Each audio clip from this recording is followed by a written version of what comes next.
Hello, thank you for selecting this video. The presentation you're about to watch covers research-based practices that can help you determine if a particular class can be offered online and provides a guide for making the transformation from traditional classroom learning to online delivery. I would like to take a moment and pause and thank all the teachers out there for everything that you do day in and day out. It was Plato that said that necessity is the mother of all invention. Today around the country, schools just like this one are closed and will likely remain so for the remainder of the 2019-2020 school year, if not longer. This presentation was designed with two very distinct groups in mind, K-12 teachers and Army instructors. Because of the broad difference between those groups, this presentation may have applicability to the business world and to higher learning institutions. I hope you find this video useful. Thank you for watching. This is the agenda of what will be covered in this presentation. The national COVID-19 response created some very unique challenges for educators. That was the inspiration for what I will cover. This class does not go into specifics about any particular online teaching tool. Rather, discusses research-based considerations and best practices that apply to all online learning. First, we are going to walk through some basic questions to determine if your class can be taught online. By 2011, all 50 states were offering online learning in some capacity for K-12. And around that same time, the Army began expanding distance learning for professional development. Next, we will cover some important considerations that should be made prior to transitioning your class to an online format. Next, we will move into the design and develop phase of building the online class. In discussions with educators over the past month or so, several have stated that online education requires a significantly higher amount of preparation than face-to-face instruction. We will then discuss the implementation of your class, how to evaluate its effectiveness, and tips for making necessary revisions. 7 million American K-12 students with varying disabilities were suddenly removed from educational resources as schools closed in response to COVID-19. While some schools have found creative ways to resume some of these resources, several children are still lacking necessary support. I am an educator, and I'm a Christian. How I share that differs based on the environment I'm in. This portion of the presentation discusses ways to embody your faith professionally. While this section may not apply to everyone, it is an important component for myself, and I thank you for that understanding.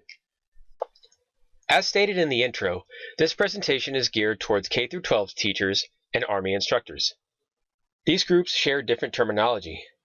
Thus, you'll see certain terms restated in multiple ways or used interchangeably. The learning objective or outcome is what constitutes success for the student. It gives a clear idea of what must be achieved through the course.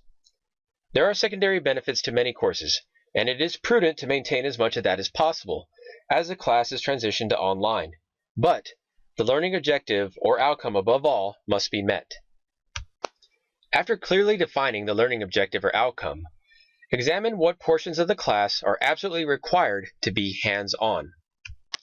If there are no hands-on requirements, we can move on to security and copyright concerns. If there are hands-on requirements, it may be possible to meet those requirements in other ways. A student could videotape themselves performing a task. Partnerships could be established with professional businesses where those tasks are performed regularly, or through other techniques. There are, however, some tasks that require a great deal of technical skill, and there is no appropriate way to supplement that hands-on training. In cases like this, if the class is going to be offered online, the educator will have to find a way to meet the hands-on component through multimedia use or through an outside party. Depicted here, you see a surgeon performing a medical procedure, and a pilot gaining his pilot's license. These are examples of skills that are highly technical and cannot feasibly be done without the watchful eye of a certified instructor. I'm at the Salvalasi Air Assault School located in Fort Campbell, Kentucky. One of the requirements for this course is that soldiers learn how to rappel from a helicopter. That is first trained by rappelling from a tower just like this one you see behind me. It's easy to see why this task must be performed under the careful eye of a certified instructor for safety. Those examples are somewhat extreme. In most cases, the hands-on elements of the learning objective or outcome can be met through ingenuity and innovation. The educator cannot have a lack of imagination. Today, nurses are earning their license 100% online. Same with mechanics and many other professional fields. Depicted here is the next consideration. As educators, we have a responsibility to adhere to good online practices, including following copyright laws and preventing spillage of classified material online. This consideration will not apply to all material. If it doesn't, then the class is safe to place online. That being said, if the work is not 100% the educator's, it is better to exercise caution and seek approval. If these considerations are present, then the educator must take additional steps. If the material is copyright protected, ensure to get written approval from the owner of that product. If there are security concerns, then that risk must be reduced to an appropriate level by using programs with enhanced security features, secure login, or other password protocols. There is inherent risk to putting any material online.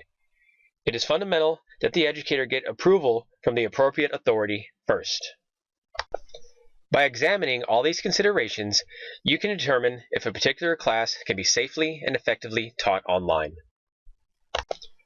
There is one additional consideration, and that is disabled learners. I will discuss this topic in greater detail later in this presentation. There are many variations of the 21st century skills found online. I am fond of this version depicted here, found on the Applied Education Systems website. The educator should try to incorporate as many of these skills as possible into their course design, especially for K-12 students. Critical thinking, creativity, collaboration, communication, information literacy, media literacy, technology literacy, flexibility, leadership, initiative, productivity, and social skills are all necessary skills that students will need as they enter the adult workforce. Even leadership can be incorporated by simply modeling and enforcing acceptable online behavior. How much we know and understand about the learner allows us to more effectively meet their needs towards accomplishing the learning objective or outcome. Depicted here are the 4 stages of cognitive development as defined by Piaget. Each stage carries specific characteristics about how the child learns. Learners in the pre-operational stage of cognitive development believe everyone sees the world exactly as they do. These are young learners prior to first grade.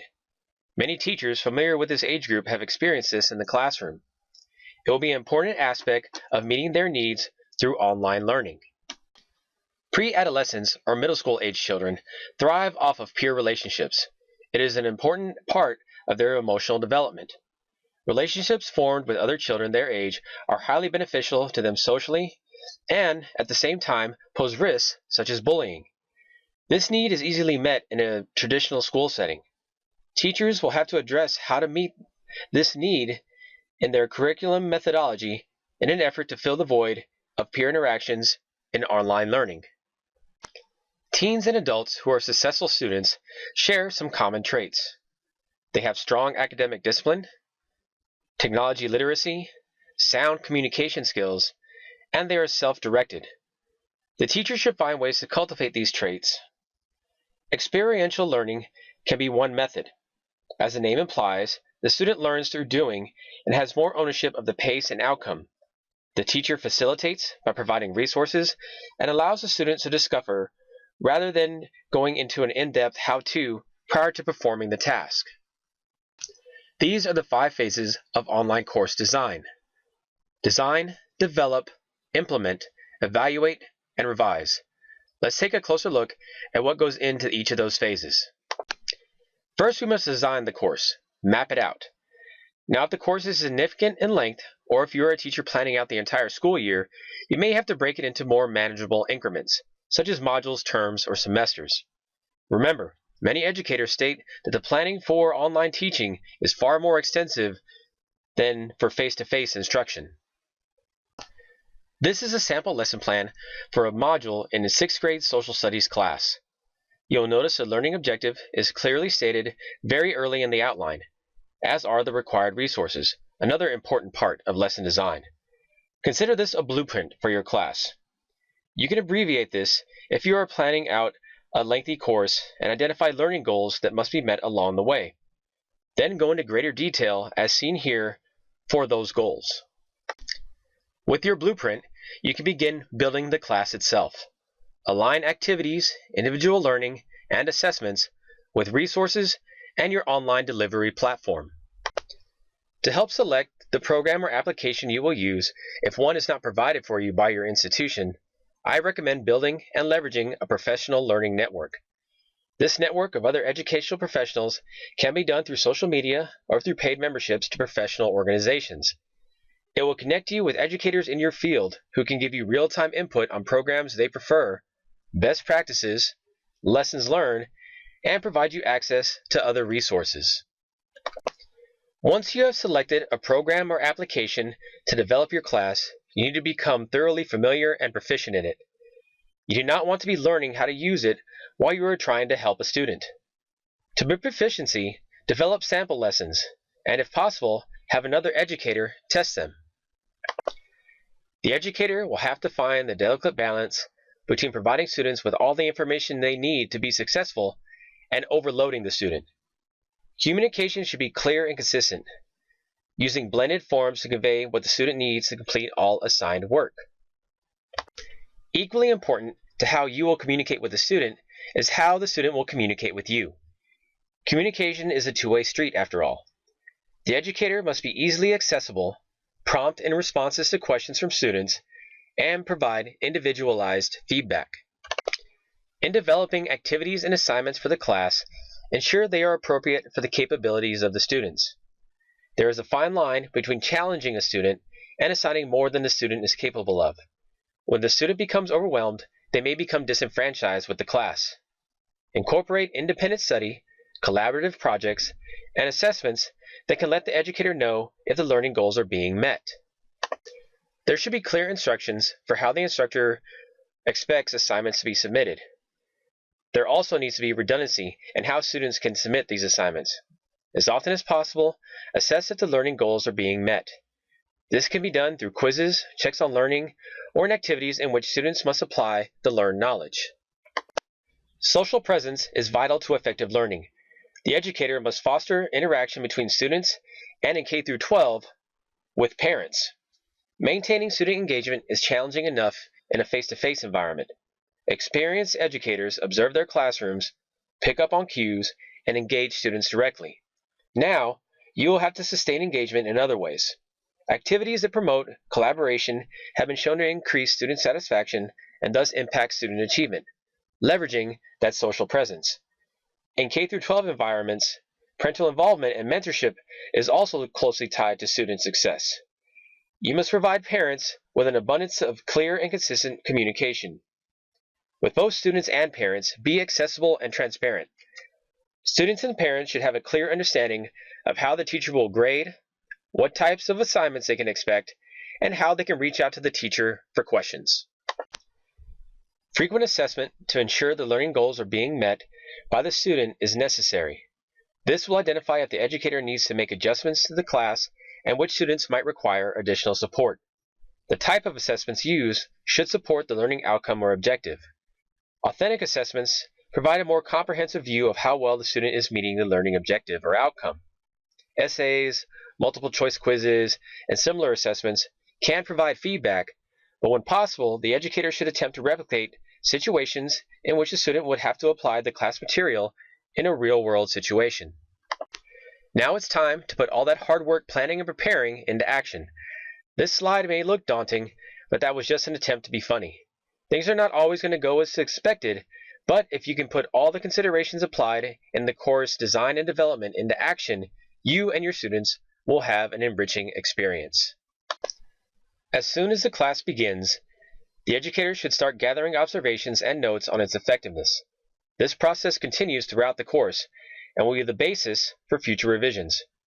If possible, feedback on how well students can apply what they have learned after the class is extremely valuable. Think back to an instance in which you thought you should have been taught something in a particular class, but weren't. Getting that kind of feedback from your students can be very helpful. When revisions are made, ensure they are made everywhere that revision applies. For example, if you update a video presentation with new information, you must also update the slides that accompany it. If you update the downloadable document containing specific assignment instructions, You must also update the instructions on the assignment link. If possible, just like when you first developed the class, have a peer review the changes. The online course design process is circular, not linear. New information and feedback will drive revisions, and the design and develop process will start all over. We mentioned students with disabilities early on in this presentation. If there are students with disabilities present among the students, an in-depth review and analysis of each disabled learner's individualized education plan will be required. This will identify the specific disability, level of academic achievement, functional performance, and interventions that have been successful. Online education may not meet the needs of all students with disabilities, but every effort must be made. In some cases, the home caregiver can assist a student if provided additional support and resources. If feasible, that should be leveraged. And lessons and particular assessments should be delivered in a multimodal format, written, audio, or visual means, as long as the academic standards are not compromised. For Christian educators like myself, working in a secular environment like a public school perhaps, there is a considerable amount of unease about voicing their faith. It is important that the educator follow established policies of their district, state, or proponent authority. However, even in a secular environment, Christian educators can still portray many parts of their faith, such as understanding, kindness, and compassion. Let students get to know about you and see Christian values without evangelizing your faith. What does it mean to teach with grace? We discuss how in a secular environment, teaching with grace simply means embodying Christian values in how you conduct yourself in front of your students. For those teaching in a Christian setting, you can further expand on your faith. Explore how Scripture relates to the learning outcome or objective and incorporate that into your curriculum. Children and adults across the nation will welcome back to vibrant classrooms after Christmas and New Year's 2020. After only a few short months, the classrooms were transformed to this, empty and void, well before any anticipated summer break. But now, classrooms are transforming to look like this. Kindergarten students through teens are learning from their living room couch. Aspiring young non-commissioned officers are completing Army Basic Leader course from their barracks room. Online learning can be effective in many scenarios, and with diligent planning and preparation, yield quality results for the students. Again, thank you for watching this presentation. For those of you watching on YouTube, if you found this presentation helpful, please leave a comment. If you have a question, by all means ask, and I'll do my best to answer it. Thank you, and God bless.